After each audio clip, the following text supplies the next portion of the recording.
զգուշացեք դռները փակվում են։ Հաջորդ կայարանը գործարանային։ Հենց այսպես լուսաբացից մինչև կեսգիշեր Երևանի մետրոն ուղևորվում է 10 կայարաններով, ապահովելով օրական շուրջ 75,000 ուղևորների անվտանգ եւ հարմարավետ երթևեկը։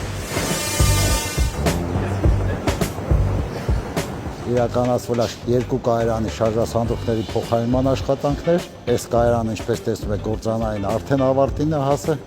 Երկու շաբաթ եւ կսկսենք Զորավար Անդրանիկ կայարանի շարժասանդուղքների փոխարինման աշխատանքները։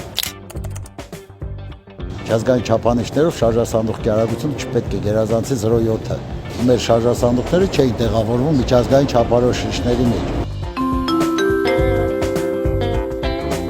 Հարգելի ուղևորներ, շարժասանդուղքից օգտվելիս եղեք ուշադիր։ Կանգնեք միայն աջ կողմում, դեմքով դեպի շարժման ուղղությունը։ Այս սրահանգով օրվա ընթացքում տասնյակ հազարավոր քաղաքացիների մուտքը կառամատույց անցնում է այս ճանապարհով։ Իսկ դրա հակառակ կողմում աշխատանքային եռուզեռ է։ Նրանց է վստահված ամենաբարդ ու պատասխանատու աշխատանքներից մեկը։ Սա մեր շարժասանդուղքների սպասարկման գոտին է։ Մեր հիմնական աշխատանքը ստեղ է կատարվում։ Հիմա այս պայն շարժասանդուղքի վրա ուղևոր չկա եւ մոտիկացող չկա, դրա համար կանգնեց շարժասանդուղքը։ Մշտական աշխատող չի։ Հիմա այսի նշանակում է ուղևորը մոտիկացի շարժասանդուղքին եւ մոտիկա միացավ։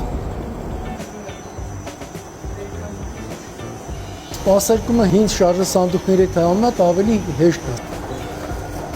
Վերջին 2 տարվա ընթացքում Երևանի մետրոպոլիտենում ենթակառուցվածքների արտիականացման համար իրականացվել է 6.3 միլիարդ դրամի ներդրում։ Հաճախ չերևացող այս աշխատանքների հիմնական նպատակը Երևանյան մետրոյի եւ ուղևորների անվտանգությունն է։